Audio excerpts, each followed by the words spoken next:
नमस्कार, आदाब, सत श्री अकाल। इस वक्त हमारी टीम पहुंच गई है गोरखपुर के दीवानी कचहरी के प्रांगण में। मामला है अधिवक्ता अमेंडमेंट बिल जो संशोधित हो रहा है उसको लेकर के, जो सेंट्रल गवर्नमेंट लेकर करके आ रही है, उस पर अधिवक्ताओं में बहुत आक्रोश देखा जा रहा है और उसको लेकर के आज एक दिवसीय राष्ट्रव्यापी हड़ताल अधिवक्ताओं ने की है।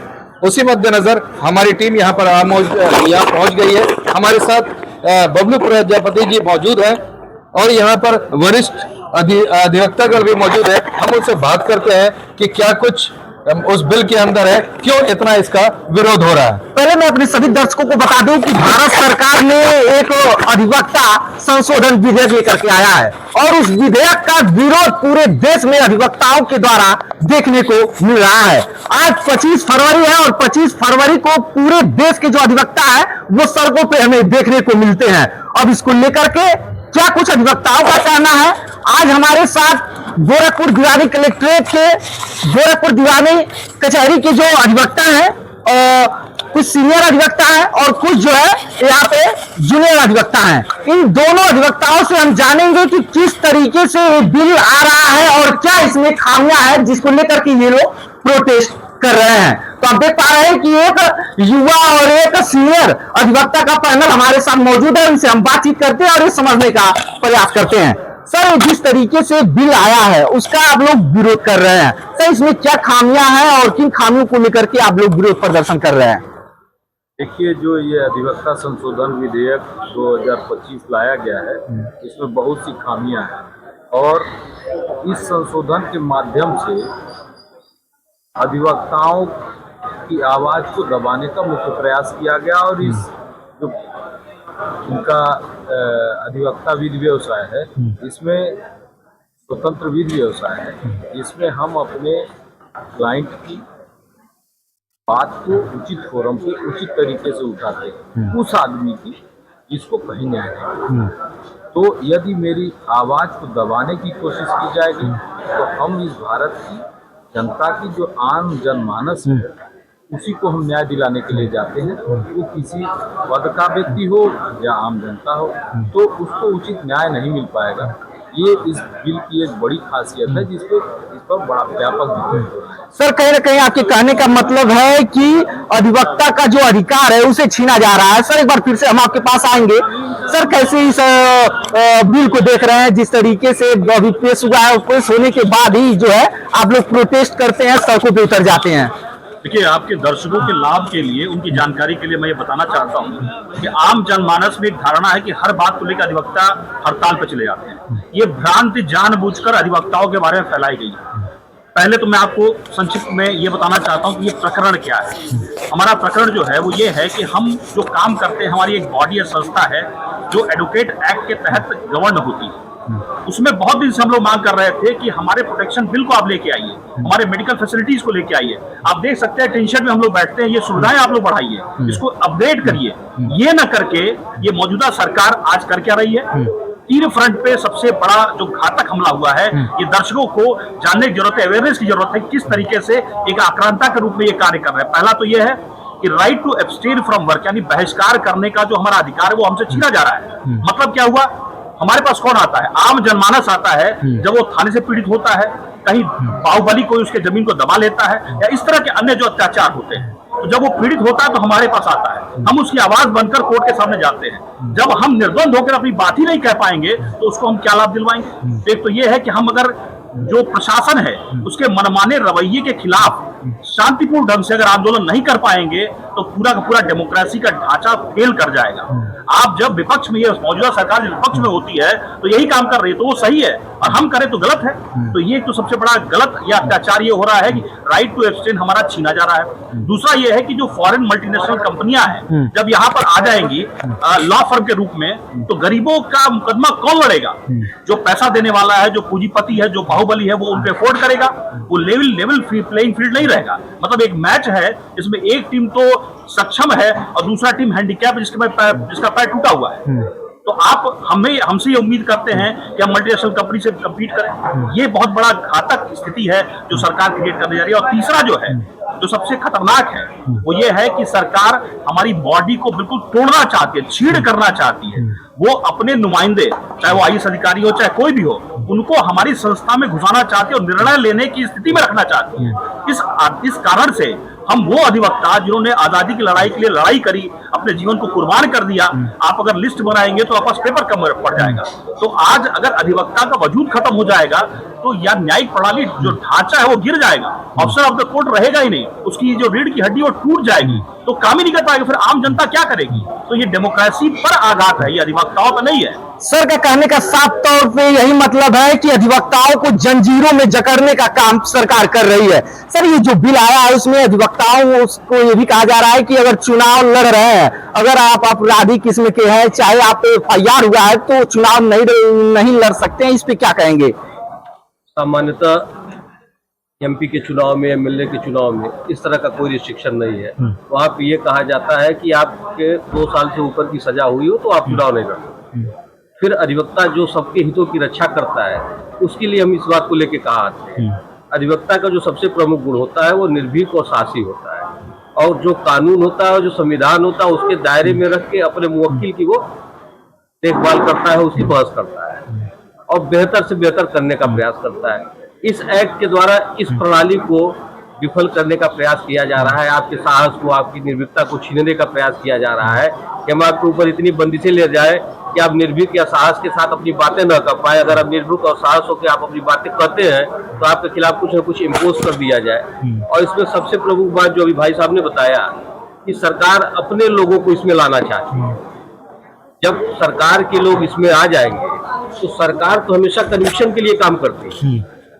सरकार अगर कोई मुकदमा दर्ज होता है तो सरकारी एजेंसी जो होती है उसमें सबसे ज्यादा प्रयास करती है कि लोगों को सजा दिलाई जाए। आप देखते होंगे तमाम इस समय पेपर में छप रहा है कि प्रशासन ऑपरेशन कन्विक्शन के तहत काम कर रहा है। तो जब ऑपरेशन कन्विक्शन के तहत वो काम कर रहे हैं, सरकार के आदमी इसमें शामिल हो जाएंगे, फिर न्याय कहाँ आपको मिलेगा? न्यायालय तो न्याय करने के लिए होती है और वकील उसका एक माध्यम होता है। कोई भी व्यक्ति चाहे किसी भी लेवल का हो, चाहे सबसे नीचे से नीचे लेवल का हो, ऊपर से ऊपर नीचे का लेवल हो, कहीं से व्यतीत होता है, न्यायालय में आता है, उसको लगता है कि न्यायालय मेरे लिए भगवान है और न्यायालय के माध्यम से मेरा काम हो जाएगा। न्यायालय में जाने के लिए अपने अधिवक्ता को नियुक्त करता है। अधिवक्ता जो कानून की किताबें हैं, जो संविधान कहता है, उसके अनुरूप उसके दायरे में रह के अपनी बात कहता है अदालत को। अदालत को लगती है तो अपनी बातें उसको उस दायरे में रहता है तो सजा होती है, उस दायरे से बाहर रहता है तो छूटता है। जब आपकी निर्भीकता पे प्रश्न चिन्ह लगने लगेगा, लोग आपको दबाने का प्रयास करेंगे, तो फिर निर्भीकता कहाँ रह जाएगी? न्याय किसी को कहाँ मिल पाएगा? ये समाज जो लोकतांत्रिक ढांचा है इसको विफल करने का प्रयास है। पूरी तरह से सरकार चाहती है कि न्याय प्रणाली भी हमारे कैप्चर में रहे और ये लोग स्वतंत्र हैं। ये लोग स्वतंत्र है, जो चाहे वो करे, ये लोग स्वतंत्र है। मूल उद्देश्य यही है। अभी तक आप आजादी के समय से अभी तक उठा लीजिए, जब भी कोई बड़ा आंदोलन हुआ है तो उसमें सबसे प्रमुख भूमिका अधिवक्ता की ही रही है। अधिवक्ताओं की ही सबसे प्रमुख भूमिका रही है। अब ये सरकार ये चाह रही है कि अधिवक्ता भी हमारे दायरे में आ जाए, जिससे जो चाहे हम हो जाए, अधिवक्ता हमारा भी विरोध न कर। कहने का मतलब सर यही है कि बेड़ियों में जकड़ना चाह रहे हैं ये लोग, वीडियो में जकड़ना चाह रहे हैं कि अधिवक्ता जो संविधान द्वारा हमारे मूल अधिकार मिले हैं, जिन मूल अधिकारों के लिए एक अधिवक्ता ही अपने वकीलों के लिए लड़ता है, वो वकीलों के लिए न लड़ पाए, अपने लिए खुद व्यतीत हो जाए। कुछ युवा अधिवक्ता भी हमारे साथ मौजूद है, उनसे भी हम बातचीत करेंगे और समझते हैं कि वे जो है इस नए बिल को लेकर के क्या कुछ कहना चाह रहे हैं। ये जो नया बिल आया सर, उसमें ये भी देखा जा रहा है कि अगर एक अधिवक्ता अपना केस हार जाता है तो मुवक्किल जो है उस पर मानहानि का केस भी कर सकता है। तो इसको सर आप कैसे देख रहे हैं? देखिए, सबसे पहले तो मैं आपको धन्यवाद देना चाहता हूँ और आपके माध्यम से आपकी जनता को कुछ बेसिक फैक्ट्स जो है वो क्लियर करना चाहता हूँ। गीता में कहा गया है कि धर्मस्य मूलम राज्ञः संरक्षणम। The foundational fact of the democracy is to provide protection by the ruler. अगर जो हमारी विधायिका है, अगर वो अपनी जनता में अपने लोगों को संरक्षण नहीं प्रदान कर सकती है तो एटलीस्ट उनको बेड़ियों में जकड़ने का काम ना किया जाए। 2018 में आप देखेंगे कि bar versus Indian advocates versus DK Gandhi का एक जजमेंट आया ऑनरेबल सुप्रीम कोर्ट का। सुप्रीम कोर्ट ने ये कहा कि जो कंज्यूमर प्रोटेक्शन एक्ट है 1986, उसके परव्यू से अधिवक्ताओं को बाहर रखा जाए। क्योंकि जब आप प्रीपॉन्डरेंस ऑफ प्रोबेबिलिटी देखेंगे, जैसे संभाव्यता का सिद्धांत, आप ये जानते हैं कि एक आदमी हारेगा, एक आदमी जीतेगा। तो क्या वो आदमी जो हार रहा है, क्या उसके पास आप एक और विंडो खोल के एक और ऑप्शन दे रहे हैं कि वो जाके फिर से लिटिगेशन बढ़ाए और उसी अधिवक्ता के खिलाफ जो उसकी पैरवी कर रहा है उसको मुकदमे में फंसाए और फिर उसको शोषित करे? तो निश्चित तौर पे ऐसा ही आप देखेंगे एक उचित प्रयास इसी सरकार के द्वारा 2014 में भी किया गया था, NJAC अमेंडमेंट लाके, जो कि डायरेक्ट जैसे अभी अधिवक्ताओं की बॉडी को घेरने और स्ट्रक्चर को तोड़ने का प्रयास किया गया, उसमें कॉलेजियम को तोड़ने का प्रयास किया गया था। और निश्चित तौर पर उस समय भी हमारे ही अधिवक्ता बंधुओं ने इसकी दृढ़ता से लड़ाई लड़ी थी और 2015 में माननीय सुप्रीम कोर्ट ने उस एक्ट को सिरे से खारिज किया और जो पुरानी व्यवस्था थी उसको बहाल रखा। तो निश्चित तौर पे ही हम तब तक लड़ेंगे जब तक कि हमारे जो मूल अधिकार हैं, जो संविधान द्वारा प्रदत्त अधिकार हैं, उनका हम संरक्षण ना करें। जब हम अपने अधिकारों का संरक्षण नहीं कर सकते हैं तो हम कैसे ये मान लें कि जो हमारे भरोसे जो हमें अपना अभिभाषक नियुक्त करता है उसके हितों की हम रक्षा कर पाएंगे? तो निश्चित तौर पे ही ये लड़ाई बहुत दूर तक जाएगी। और आप देखेंगे कि इतिहास भी गवाह है कि जैसे एक वर्ड है सेल्फ प्रोक्लेम्ड, स्वघोषित। तो ये जो राजा है ना, ये स्वघोषित राजा है, इनका स्वघोषित इनका डंका बज रहा है विदेशों में। जैसे पुराने इतिहास में आप देखेंगे कि एक नौरत्न मंत्रिमंडल होता था, नौरत्न होते थे, उनका काम सिर्फ इतना ही था कि वो राजा का महिमा मंडन करे। तो महिमा मंडन हो रहा है, 144 बार कुंभ आया है, नहाइए उसी कुंभ में अधिवक्ताओं को भी नहलवा दीजिए। क्या कहना चाह रहे हैं, सरकार का महिमा मंडल आप भी लोग करें? अब देखिए, महिमा मंडन दो तरीके के हो सकते हैं। एक तो आपके कार्यों के, आपकी ख्यातियों के लिए मंडन हो, और एक जो आपकी जो महिमा, देखिए महिमा मंडन जब आप संधि विच्छेद करेंगे तो आपकी महिमा मेरे ऊपर रहे तभी मैं आपको मंडन करूंगा। तो ये जो मैंने कहा ना, नवरत्न में जो लोग हैं वो महिमा मंडन इसीलिए कर रहे हैं कि उन पे जो महिमा है बरसती रहे। बाकी तो जनता तो वैसे भी मूर्ख थी और मूर्ख है और रहेगी। चलिए फिर से आएंगे एक बार आपके पास। सर, किस तरीके से रोकना चाहेंगे? तो ब्रेक के बाद एक बार फिर से हम आ चुके हैं और अभी फिर हम बात करेंगे अधिवक्ता अमेंडमेंट बिल को लेकर के। और हमारे साथ वरिष्ठ पत्रकार यूसुफ भैया है। आगे का जो डिबेट है ये कंटिन्यू करेंगे। आइए भैया।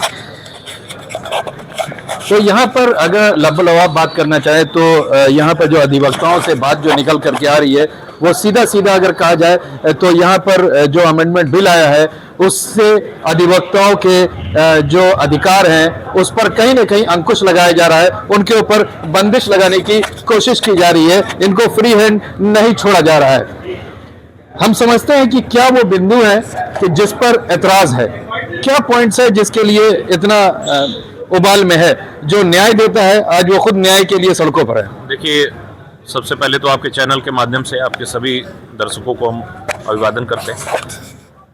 अभी वर्तमान सरकार ने एक विधेयक लाया जो बिल के स्वरूप में है, अधिवक्ता एक्ट जो है उसमें संशोधन करने के लिए। हमारा 1961 का एक प्रारूप है जिसके माध्यम से हम गवर्न होते हैं। हमारी एक मातृत्व संस्था है, बार काउंसिल ऑफ इंडिया है, जो हमको गवर्न करने का काम करती है। लेकिन इससे इतर जब आप जाके देखेंगे तो संविधान में आपको बहुत से ऐसे मूल अधिकार प्रदत्त हैं जहां पे आपको अपना यूनियन बनाने का, शांतिपूर्ण व्यवस्था के तहत आपको प्रदर्शन करने का और किसी भी वृत्ति को भारतवर्ष की भूमि भौगोलिक सीमा के अंदर कार्य करने का। जो नया बिल आया है, इस बिल में वो ये कहते हैं कि जो हमारी बार काउंसिल ऑफ इंडिया है वो अब जो हमारे ऊपर पूर्व में कार्रवाई करती थी वो डिसिप्लिनरी एक्शन थी, अब उनको BNS कानून के तहत, जो ये नया कानून भारत में आया है, यानी पूर्व कानून का नाम बदला गया, संशोधित किया गया, कुछ नए प्रावधान लाए गए, उस कानून के तहत ये हमारे ऊपर जुडिशियल प्रोसीडिंग चलाएंगे। तो अगर आप कहीं ना कहीं जुडिशियल प्रोसीडिंग अगर हमारे ऊपर चलाएंगे तो आपके पास कन्विक्शन पावर भी होगा। तो जो व्यक्ति न्याय की लड़ाई लड़ रहा है, अगर आप इस उद्देश्य भावना के साथ एक नया एक्ट लाओगे कि हम उस व्यक्ति को ही कन्विक्ट कर दें, तो कहीं ना कहीं अधिवक्ता समाज का मॉरल गिराने का ये काम है। दूसरा सबसे बड़ा बिंदु, इस पूरी देश की न्यायिक व्यवस्था प्रणाली में 500-600 ऐसे परिवार हैं जो बड़ी अदालतों में, छोटी अदालतों में नहीं, यहाँ एग्जाम होते हैं, कंडक्ट होते हैं, आप क्वालिफाई करेंगे, इंटर कर जाएंगे, जो बड़ी विधि व्यवस्था है वहां पे 500-600 ऐसे परिवार हैं जो कि अपना आधिपत्य जमाए हुए हैं। नेशनल जुडिशियल अपॉइंटमेंट कमीशन जो बिल आया इस देश में, उसको supreme court advocate union SP का केस था वो, उसमें आपने उसको कोलैप्स कर दिया। वहां भी एक ऐसा नेपोटिज्म बना हुआ है कि जिसको हम चाहेंगे उसको एंटर कराएंगे, वही गवर्नमेंट करती है, उसमें कानून मंत्री की सलाह ली जाती है, चीफ जस्टिस का रिकमेंडेशन लिया जाता है। तो आप वही विधि व्यवस्था इस बिल के माध्यम से एडवोकेट समुदाय के भीतर सरकार का एक मातहत वहां का नुमाइंदा आप भेजना चाहते हैं कि वो हमारे ऊपर कैसे रूलिंग करेंगे, इसको आप गवर्न करोगे। इसी तरह की छोटी छोटे ऐसे प्रावधान किए गए हैं जो कहीं से भी अधिवक्ता हितों के लिए हितकारी नहीं है। यह सरकार पूर्ण रूप से देश में चलने वाले समस्त एसोसिएशन, किसी भी प्रकार के काउंसिल को अपने ऑटोक्रेसी के अंतर्गत रखना चाहती है, उस पर अपना कमांड करना चाहती है और वो चाहती है वो उसको गवर्न कर सके। एक बड़ा इंपॉर्टेंट सवाल, अभी कुछ दिन पहले बार काउंसिल ने कुछ अमेंडमेंट किया था जिसको लेकर के स्ट्राइक पर आप लोग चले गए थे और उसका विरोध किए थे। बार काउंसिल तो आपकी संस्था है। कौन सा अमेंडमेंट कह रहे हैं? जिसके अंदर आया था कि कहीं आप छुट्टी पर नहीं जा सकते हैं, वर्किंग पीरियड में आपको गैर हाजिर नहीं होना है, तो उसमें उसके लिए भी बड़ा एजिटेशन हुआ था। नहीं, वो एक माननीय न्यायालय का आदेश था, बार काउंसिल ने उस पर कोई ऐसा नहीं किया था, उस पर कोई स्ट्राइक नहीं हुई थी। मतलब उसका विरोध तो किया गया था। किस चीज का आप बताएं तो पहले। वही बता रहे हैं कि जो छुट्टी में जाते हैं, जैसे कंडोलेंस हो गया या किसी तरह से आप गैर हाजिर होते हैं तारीख पे, तो उसके लिए उसमें मनाही थी, उस पर आपके ऊपर केस चलने की बात थी। उसमें ऐसी कोई मनाही नहीं थी। देखिए, उसमें मुख्य विषय था एब्सटेन फ्रॉम वर्क, आप न्यायिक कार्य करेंगे कि नहीं करेंगे, उसके लिए था।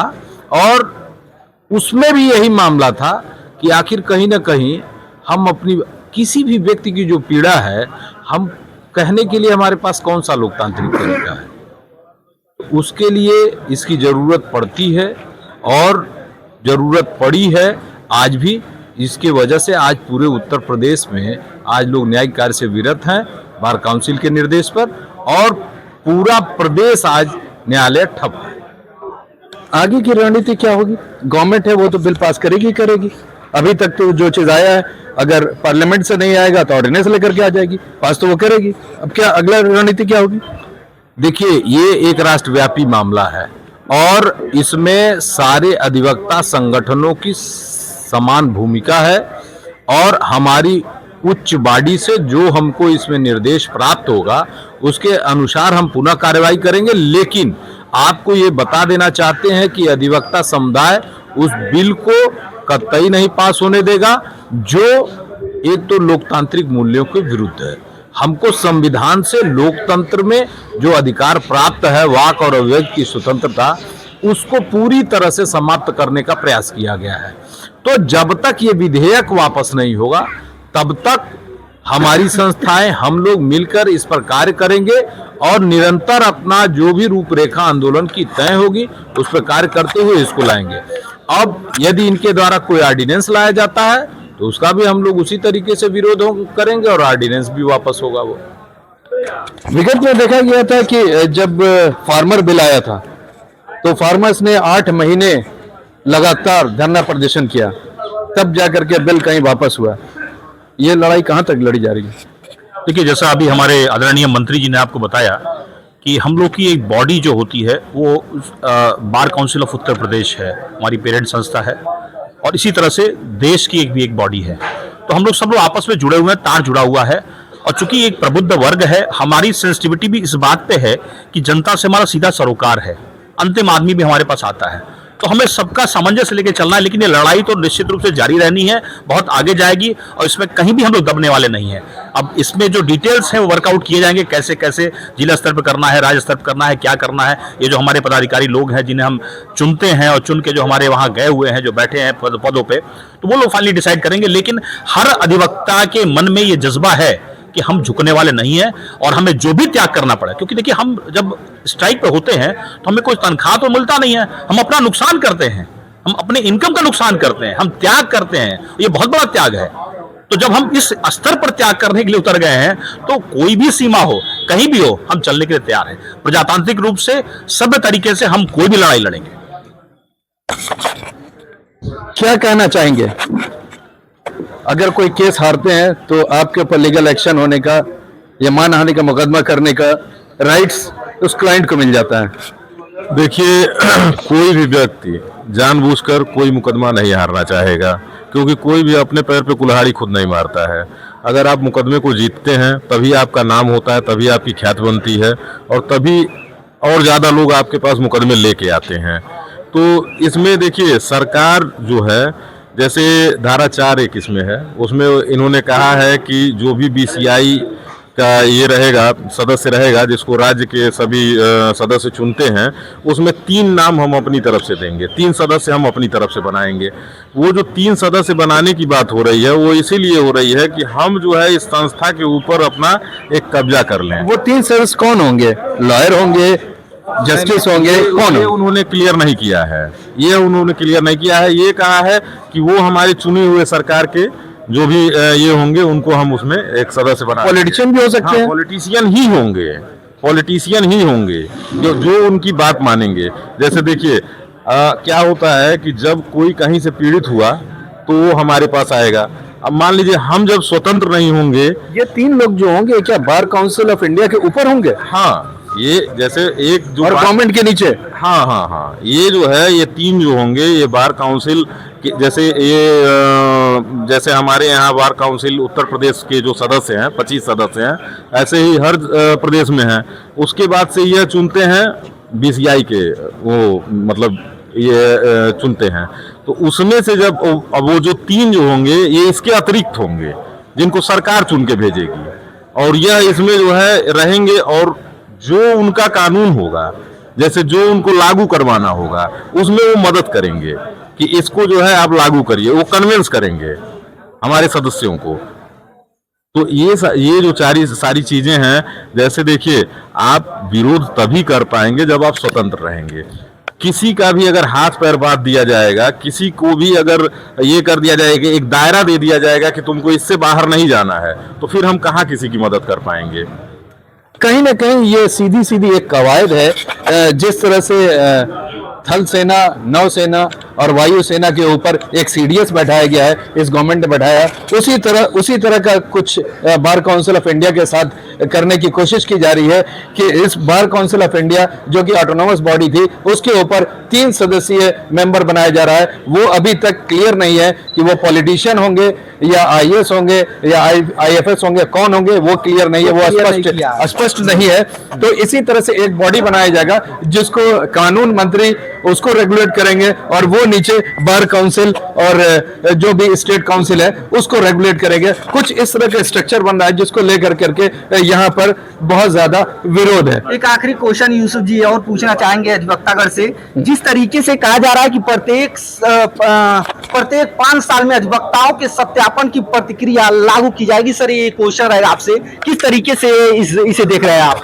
देखिए, अगर जो प्रारूप आप पढ़ रहे हैं उसकी बात हम माने तो इनका जो प्रपोजल है वो ये है कि हर 5 साल में मैं अधिवक्ता हूं तो मेरे सारे डॉक्यूमेंट्स को दोबारा वो रिवैलिडेट करेंगे, जांच करेंगे, और जब उनका कंसेंट मिलेगा तब मुझे एक फिर से नंबर प्राप्त होगा या वो रिन्यूअल होगा नंबर, और फिर मैं एलिजिबल होऊंगा प्रैक्टिस करने के लिए। सर अगर कहां का न्याय है? अगर आप सही हैं तो रिवैलिडेट कराने में क्या दिक्कत आ रही है? दिक्कत बिल्कुल नहीं है, लेकिन ये फ्यूटाइल एक्सरसाइज क्यों करना चाहते हैं? हमने अगर हाई स्कूल किया तो आपकी संस्था से किया, आपके बोर्ड से किया, अगर ग्रेजुएशन किया तो आपकी यूनिवर्सिटी से किया, लॉ किया तो अपने घर में नहीं किया ना। जब आपने अगर ये आप मान लें कि या तो उस समय आप गड़बड़ थे तो आपकी व्यवस्था गड़बड़, हम सीधे अगर इसको समझने की कोशिश करें तो हम ये मान लें कि बार काउंसिल ऑफ इंडिया आप किनारे हो गया, जहां वहां पे रजिस्ट्रेशन आप एक बार करा लेते हैं तो लाइफ टाइम या 1 ईयर जो भी आपका मेंबरशिप है वहां पे फिर बीच में कुछ नहीं होता है। लेकिन यहाँ पर रिवैलिडेशन का अगर मामला है तो बार काउंसिल को भी तो सुपरसीड कर दिया ना।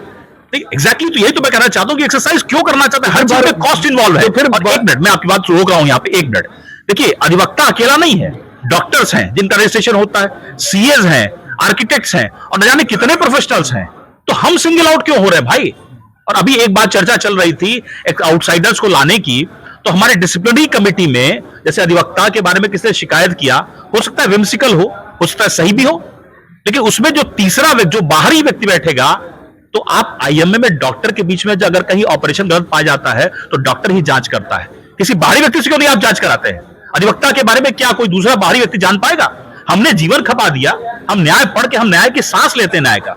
तो कहीं ये ऐसा कुछ नहीं है कि बार काउंसिल ऑफ इंडिया को धीरे धीरे उसका अस्तित्व खत्म करने की ओर कदम बढ़ाया जा रहा है? ऐसी आशंका कहीं है, ऐसी ऐसा तो नहीं आशंका है, ऐसी आशंका है। बड़ी आशंका है कि अधिवक्ताओं के पैरों में बेड़ियां जकड़ने का काम सरकार करने जा रही है। बाकी इसको लेकर के पूरे देश, पूरे प्रदेश में जो है अधिवक्ता जो है प्रोटेस्ट पे उतर आए हैं। बाकी इस पूरे एडवोकेट अमेंडमेंट को लेकर के अपनी जो प्रतिक्रिया है वो आप हमें कमेंट बॉक्स में कमेंट करके जरूर दीजिएगा। बाकी देश दुनिया की तमाम खबरों के लिए आप हमारे साथ बने रहें, देखते रहें ABC हिंदुस्तान।